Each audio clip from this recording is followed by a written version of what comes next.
Okay, good morning students. Today's topic is combinatorics. We will learn different types of combinatorics. So here you can see 4 different types of combinatorics. So first we will talk about sum rule. Sum rule. What is it? What does sum mean in Kazakh language? Sum means qo'shiq, yeah? Okay. Rawan, can you read definition of sum rule? Sum rule is choose one of different independent options, and its formula is A plus B. Yeah, it's A plus B. For example, if 2 objects are independent to each other, it means you cannot do it at the same time. For example, I cannot wear hat and I cannot wear cap at the same time. То есть, сам рулда біз какое-то действиені, екі действиені одновременно жасай алмаймыз. Допустим, мен кепканы и шляпаны одновременно кие алмаймын. Сол кезде варианттардың санын санау үшін біз просто қосамыз. Допустим, задачаны мысалда оқиық. Так, келесі Дамир, can you read example for sum rule?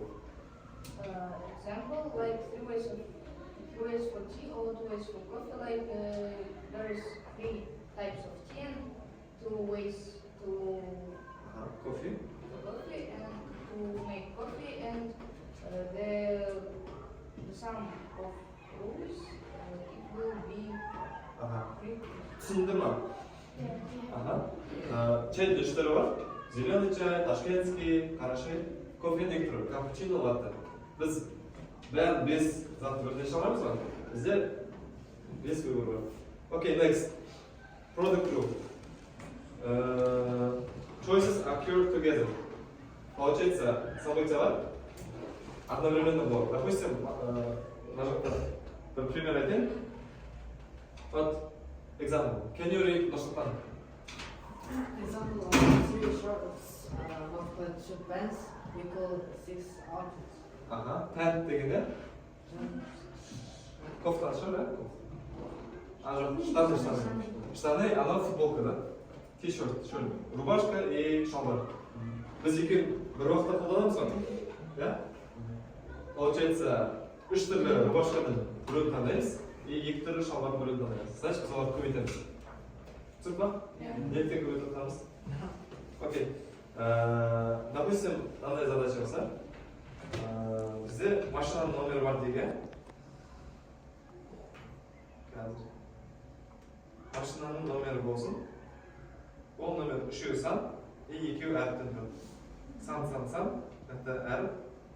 А, допустим, 1, 2, 3, әріп. Енді бізде қанша машинаның номерін құрастыруға болады? Бірінші клеткаға қанша выбор бар? 10 выбор бар, иә? 10 цифра бар ба бізде? Одан кейін 10 цифра бар, одан кейін 10 цифра бар, иә? Потом неше әріп бар ағылшын алфавитінде? 26 и 26 әріп. И бәрін бір-бірінен көбейтіп шығамыз. Но, ол жерде 0, 0, 0 и әріп дейтін вариант тоже есептеп кетеді ғой? Получается, осындай варианттардың саны неше? 26, 26 ба? То есть 0, 0, 0 деп басталады. Ағай, 26 алфавит. И осы вариантта, мына жерде варианттардың саны А болса, мынада Б болса. Let's continue. Кімге келдік? Нұрислам. Нұрислам оқыды ғой? Дай келесі Нұрахмет. Дай definition оқы. Order matters. Order деген не? Қазақша? Рет. Реттілік? Маңызды. Немесе arrangement, орналастыру деп атаймыз. Формуласы осылай. N факториал деген сөз. N факториал деген сөз. N-нан бастап 1-ге дейінгі сандарды көбейту деген сөз. Допустим, 3 факториал, ол бізде 3 көбейту 2 көбейту 1 деген сөз. Түсініп?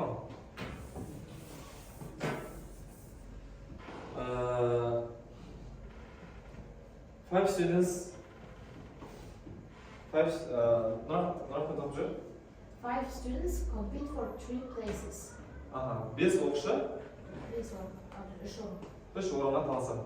Допустим, Дінасыл, Әрсен, Мұхаммед, Нұрахмет и Рауан.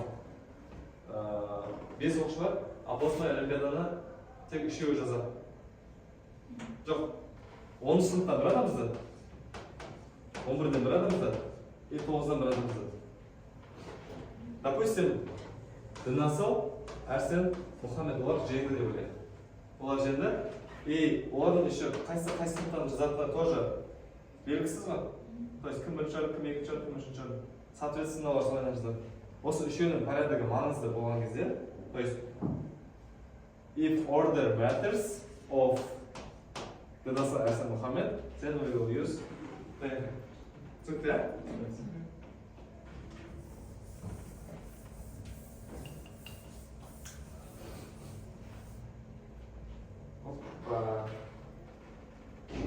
Бес оқушы үш орынға қалысады. Бірінші, екінші, үшінші орын. Okay, let's read next combination оқып жүр. Order doesn't matter. Формуласы осылай.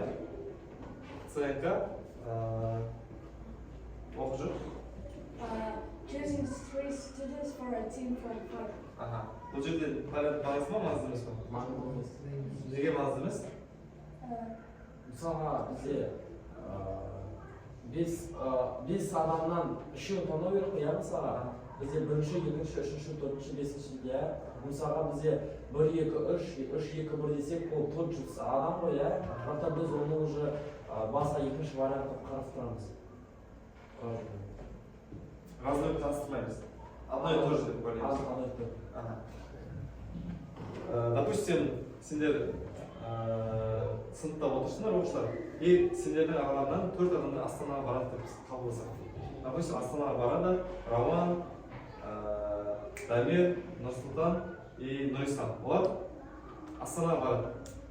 Жоқ оқушылар, Астанаға олар емес, Нұрислам, Нұрсұлтан, Дамир, Рауан барады десе, мен одно и то же айтатырмын. Олардың порядогы маңызды емес. 8 адамнан 4-еуін таңдадым, и олардың не жасауға ауысқаны маңызды емес болса, біз осы ЦНК-ны қолданамыз. Түсінікті ме? Okay, let's make some practice. Тақтаға ашайық. Мұхаммедке келдік. Мұхаммед, бірінші задача.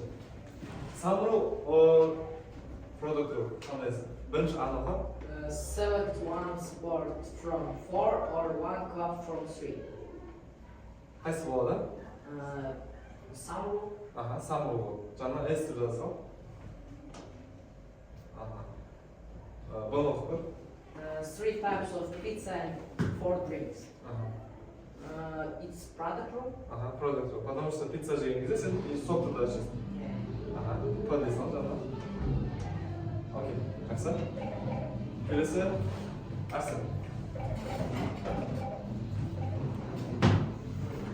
Екінші. How many letters codes can be made from ABCD if letters cannot repeat?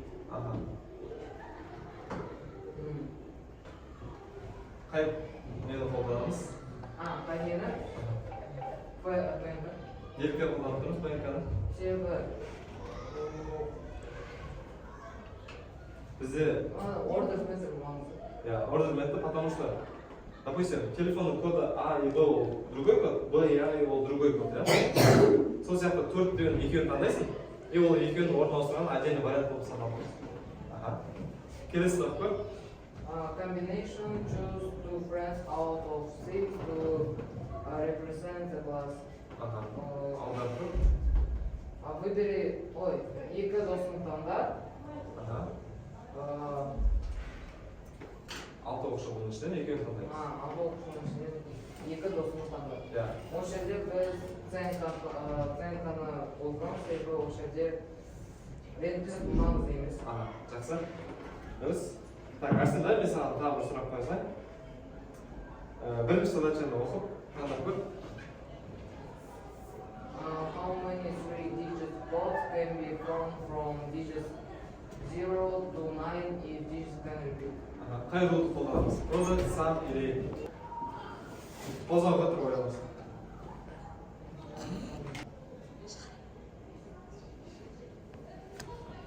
narxi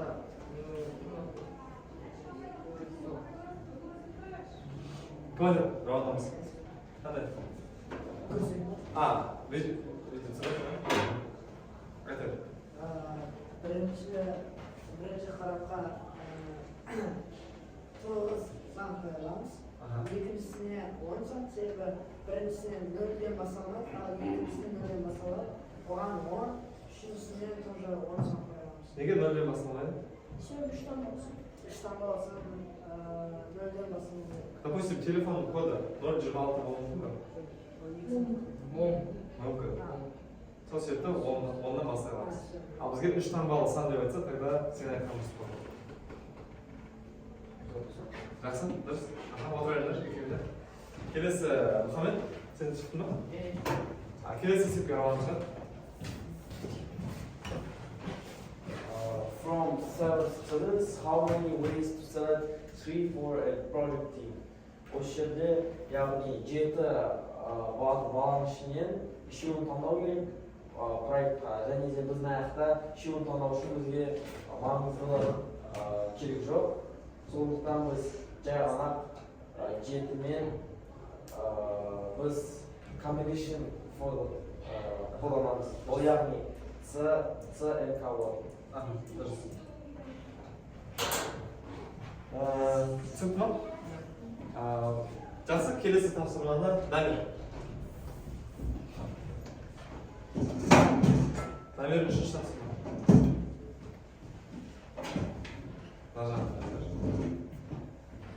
Any ways to award gold, silver, bronze to 8 runners. Яғни 8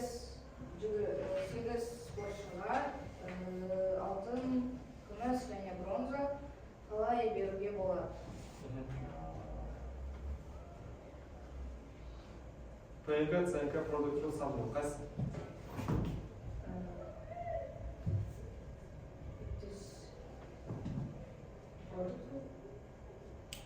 ПНК. 8 оқушыдан 3 оқушыны таңдаймыз. Олардың порядығы маңызды. Типа 8-ден просто 3-ні таңдасақ ЦНК болады. Жақсы, плюс 8-ді 3-ті білесің. Астына 8.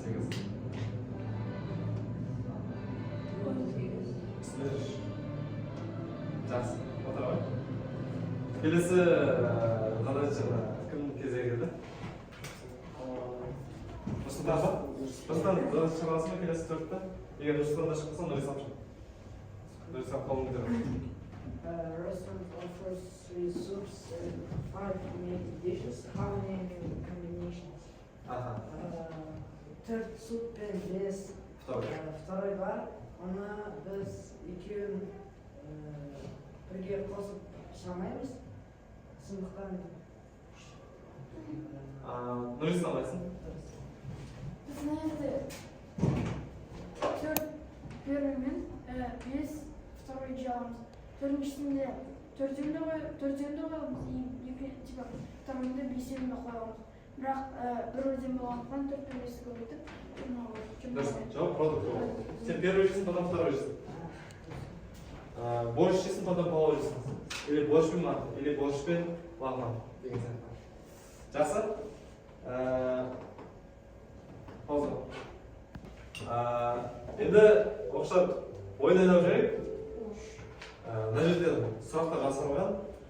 Рандомно любой сұрақ түсіп, біз оны қай салаға жататынын таңдауымыз керек. Давайте.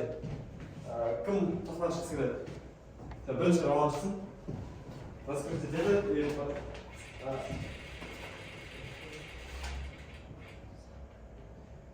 Оқып жүр, дауыстар.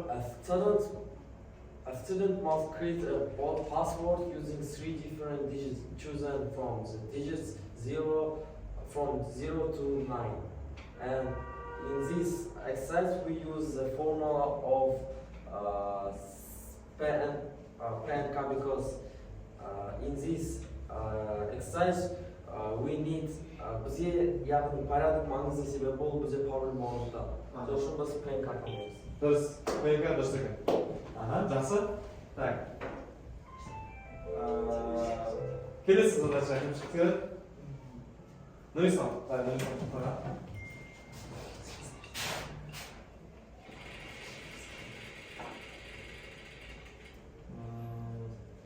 бастауымыз.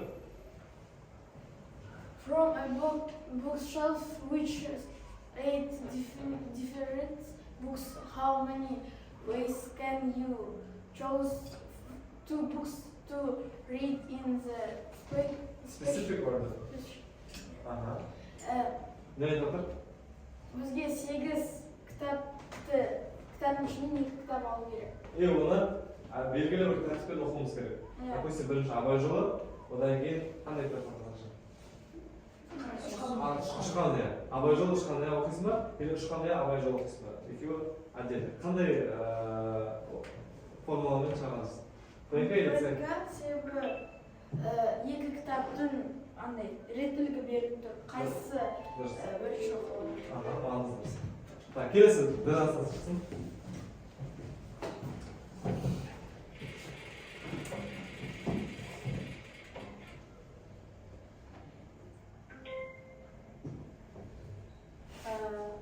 From 20 students, a teacher needs to choose 5 students to participate in a school project. Participate деген қатысу деген сөз. 12 оқушыға 5 оқушы керек екен, бір проектке қатыстыруға. Біз осы жерде ценка қолданамыз. Неге? Потому что бізге реттілігі маңызды емес. Кімдердің реттілігі? Оқушылардың. Дұрыс, ценка қолданамыз.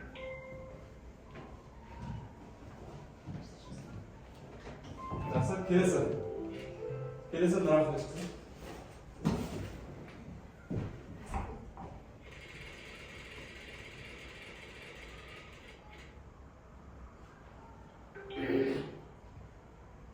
How many different three-letter arrangements can be formed using the letters A, B, C, D, E? I think, менің ойымша, бұл ПНК. Неліктен? Потому что тут order matters because it's a three-letter arrangement. Дұрыс. Келесі. Арсен.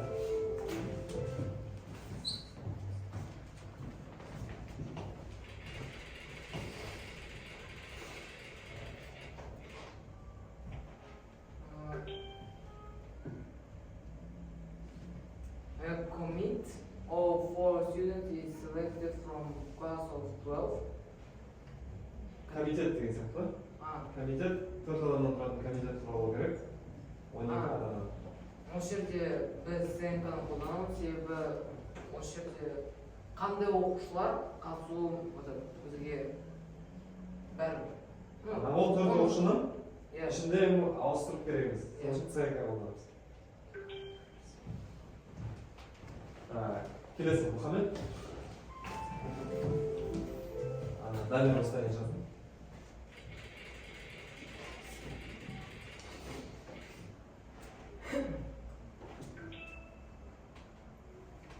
Out of 10 books, choose 3 books to take on holiday. Неде тұр? 10 кітаптан біз 3 кітапты оқимыз, 3 кітапты аламыз демалысқа оқу үшін. Біздің ұшта, менің ойымша, бұл ЦНК. Себебі біз қандай кітапты рет осы жерде маңызды емес. Не нәрсені реті? Кітаптың реті. Неше кітаптың реті? 10 кітаптың реті маңызды. 3 кітаптың реті маңызды. Таңдалған 3 кітаптың ішіндегі реттілігі маңызды емес. Сол үшін ЦНК. Дұрыс. Келесі дайын.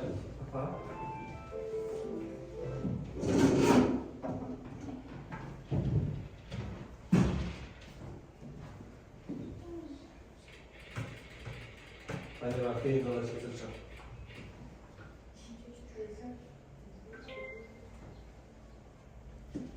There are 7 candidates for president, vice president, and secretary. How many ways to assign these positions? Like we have order, and because of this, it is.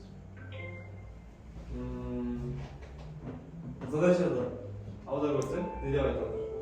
Яғни кандидаттар бар, и оның президент, вице-президент, сосын секретарь бар, и оларға рет бар ғой, оларды ішінде ауыстырамыз, содан бірінде Дамир президент болса, келесі вариантта Дамир вице-президент болуы мүмкін негізі. Келесі екісін қалқа айтып шығады. Нұрсұлтан.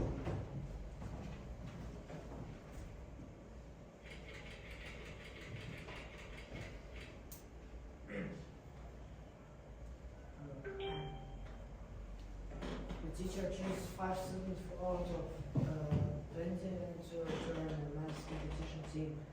Мен ойымша осы оценка себебі ол 20 оқушының ішінен математика кантына жарысына 5 оқушыны таңдайды, ол порядок бұл жерде керек емес. Дұрыс. Жақсы, соңғы задача дінасың? From 9 others, 3 will be chosen to be rewarded 1 first, second, third places. Осы жерде 9 атлет бар, бірақ үшеуі ғана орын алды. Сол кезде біз ПНК қолданамыз. Неліктен? Бізге Кімдердің орны маңызды? орны маңызды себебі, алған орны. Дұрыс. Допустим, 3 адамды жеңген болса, олардың үшеуі жеңіп тұр. Үшеуі қайсы бірінші орын, қайсы екінші орын, қайсы үшінші орын дегенде маңызды. Сонымен сабақ аяқталды, осымен сұрақ бар ма? ПНК, ЦНК? Жоқ. Жақсы. Оқушылар жаңағы осыған дейінгі шараны есептерсіндерге оңай көрінеді. Давайте сол үшін бір кішкене қиын есепті қарастырып көрейік. 28 есеп шығарамыз. Қазір ойлануға өздеріне орындарында шығаруға 2 минут уақыт беріледі.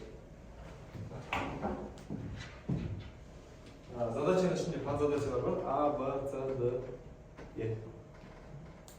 Бір условияға 5 задача. Осыны орнымызға шығарып қойып.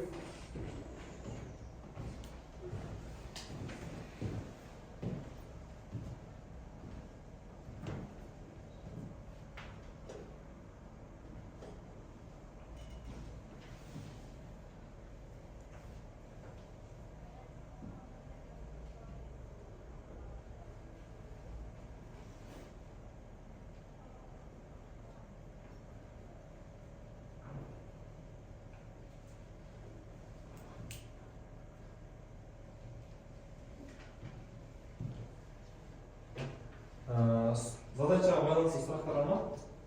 Условия түсініп ма? Code is divisible by 5 значит бірінші цифрасы 5 бола ма?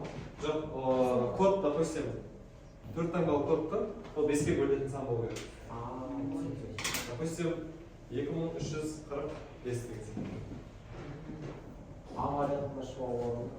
Тақтаға ма? Болады. Оған бола береді. Так, мына жақтан. Сосаққа дейді. Бізде нақты белгісі Азиста бір жәшік бар, иә. Сол жәшікте бізде код бар, и сол код 4 цифрдан тұрады. Және де бізде цифрлар ол 0 мен 9-ның арасындағы. Және де айтады, ол сол кодты ұмыт етті, бізде неше комбинация арқылы таба аламыз. Егер де А вариантында бізде нақты сол код 5-ке бөлінеді деген информация беріп тұр. Яғни нақты бізде кодта 4 цифр керек қой. И сол 4 цифрдан яғни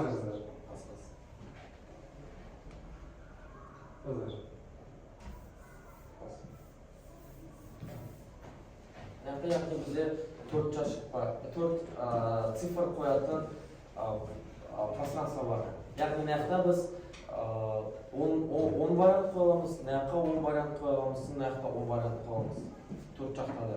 Яғни кардың бір-бірлерімен көбейтіп, бізде общий сан кодтың количествосы шығады. Яғни ол бізде оның 4 дәрежесі. Яғни ол бізде бүкіл способты қолданған кезде. Ал егер де біз белгісі бойынша ол код 5-ке бөлінеді, яғни біз оны сол кодты тек қана 5-ке бөлінетін сандарға қалдырамыз. Ол яғни 10-ды бөлеміз 5-ге, ол тең қас. 10-нан 3 дәрежесі көбейтілген 2. Ответ 2 болды. Түсінікті ма? Оқушылар? Жақсы. Немесе былай да айтуға болады. Барлығында 2 выбордан тұрады. 10 выбордан болады. Бірақ ең соңында тек бізде 2 ғана выбор. Ол либо 0-ге аяқталады, либо 5-ге аяқталады. Ол да тоже 2 көбейтілген 10-ның 3 дәрежесі бар. Жарай. Мен 5 минут дайынбыз. 5 минут жетті. Жақсы, задачаға қайтып оралайық.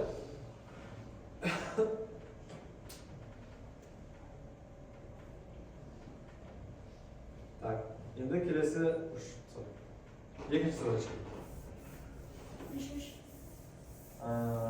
Болға ма? Условиясын айтып, түсіндіріп. Берілгенде дәл солай беріледі, бірақ ол сан 2-ге бөлінеді дейді. Сол себепті бізде ана ақын қойыз.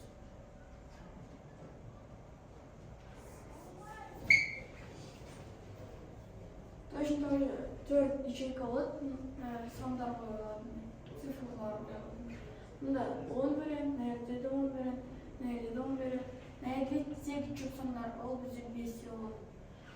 Сосын 5 көзген 10-нан 3 дәрежесі, ол бізде 5. Дұрыс. Сұрақ бар ма, оқушылар? Жоқ, жақсы. Жалғастырайық. Келесі есеп. Д условиясы. С условиясына келді. С шартында дайынсыз ба? Code is divisible by 5 and the numbers are not repeated. Шығасың ба? Давай.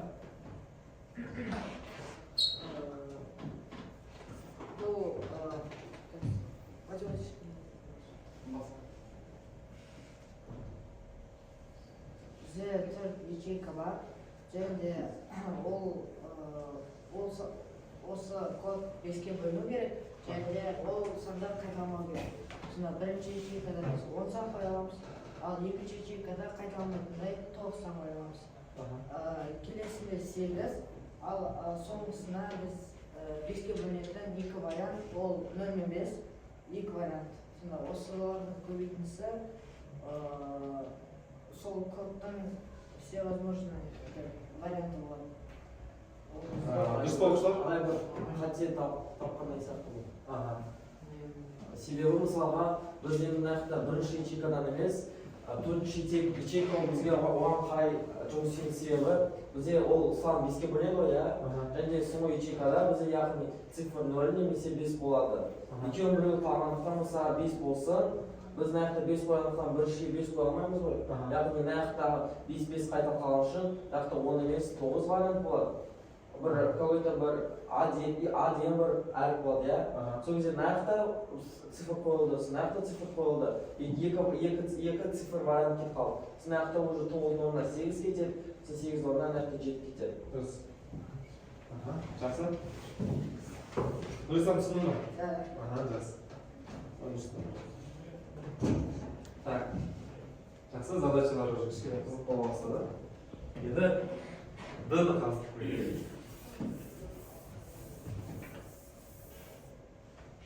Д шартын қарастырып көрейік. A code is smaller than 5 мың. Divisible by 5 and numbers are not repeated.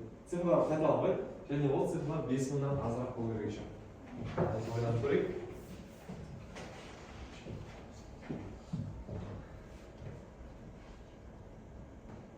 Мыңнан аз болу керек.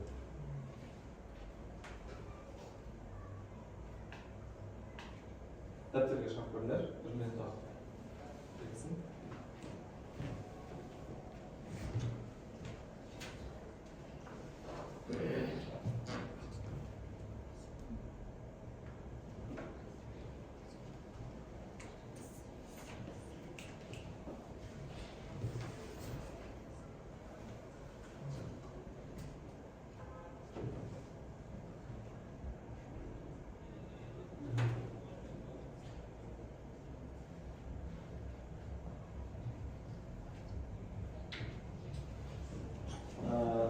Оқшар, давайте D тапсырмасын шығарып көрейік.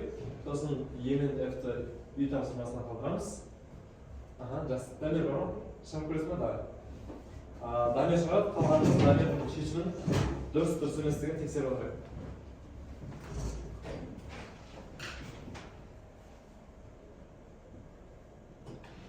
Ол беске бөліну керек.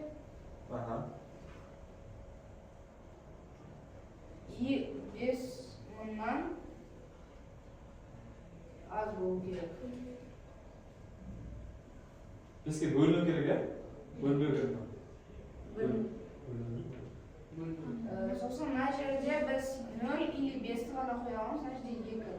Уже мына жерде тек 4 санды қоямыз, сол 1, 2, 3, 4. Сосын сандар тоже бірдей болмасы керек.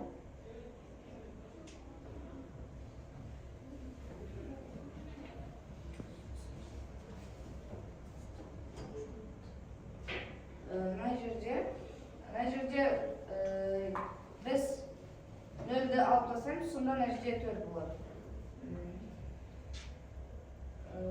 Мына жерде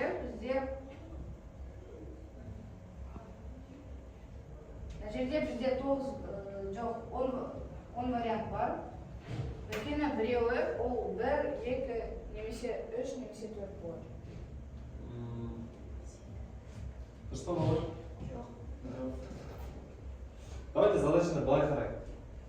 Екі бөлікке бөлек, соңғы цифрасы 0 болса, соңғы цифрасы 5 болса деп, екеуін отдельно қарастырайық. Солай іздеп көрейік. Бірінші 5-ке бөлінетін 2 тұр бар ғой. Біріншісінде соңғы 0-ге аяқталса, екіншісінде соңында 5-ке аяқталса, қалай жалғасуы мүмкін әрбір? 4 таңбалы, иә? Бірінші қалай жалғасуы мүмкін, соны қарастырып көрейік. Мына жерде 0 болмайды, тек 1, 2, немесе 3, немесе 4 болады, иә? Иә. Мына жерде 4 вариант. Мына жерде бір вариант. Ол жерде 0 деген бір вариант. Мына жерде онда 1 немесе 2, осы 4-еу сандардың біреуі бола алмайды. Сонда уже 11 вариант емес, 10 вариант. Бізде неше цифра бар жалпы? 10 цифра бар, иә? 11 емес пе? 10 цифра. Сонда неше болады? Екінші? 9. 9. Дұрыс па балалар, 9 ба? 0 уже тұр ғой бізде. 8, да? 8. Одан кейін? Мына жерде уже бізде 1, 2, 3 сан болып қалды, сосын 10-нан 3 азайтамыз, жетеді. Дұрыс. 3 клетка тұр, бос емес, значит 3 клеткеде 3 түрлі сан тұр деген сөз. Оның бәрін көбейтіп шығамыз. 4, 8, 7. Тең бізде... Жарайды, көбейтмей ақ, екінші оң жағында қандай ответ болады, соны қарастырайық. Мына жерде 5 болса, мына жерде 10 вариант болады, жоқ. 5 вариант болады. Қандай варианттар олар? 0, 1, 2, 3, 4. Дұрыс. Бізге код қой бұл, да? Иә. Код ол 0-ден басталуы мүмкін ба? Мүмкін. Сол үшін 5 вариант болады, дұрыс. Мына жерде 5 жоқ, мына жерде 5 бола алмайды, сосын мына сандардың біреуі бола алмайды. Значит, мына жерде онда бізде 8 вариант бар. Дұрыс. Мына жерде уже 3 әртүрлі сан бар, мына жерде уже 7 вариант бар. Дұрыс. Осы сандардың есебінді? Көбейтіп шығамыз. Соңында ответ, конечный ответ қандай болады? 2 ол қосындысы.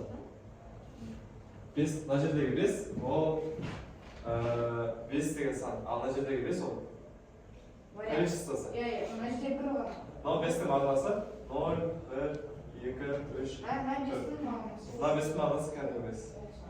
Мына жерде сол мына 1 вариант қой астында. Бірге көбейтіп. Жақсы. Енді сонда конечный ответтен не істейміз? Жалпы бізде есептің шешімінде жауабы неше болады? 2-нің қосындысы. 2-нің қосындысы. Ол жерде как раз самый, екеуі одновременно орындала алмайды ғой. Мынаумен мынаны қосамыз, жауапқа. Задачаны 2 бөлікке бөліп алдық та, отдельно шығарып, екеуін қосамыз. Жақсы. Тақырып задачалар ұнады ма? Жақсы, Дамир, орта бар. сұрақ бар ма бүгінгі тақырыпқа байланысты? Жоқ. Жоқ, иә? Бұнда үй тапсырмасы, осы 28 тапсырмасының соңғы екі есебі. Қазір. 28 тапсырмасын E мен F-ті өз беттерінше шығарып көрсетеді, үйден болады.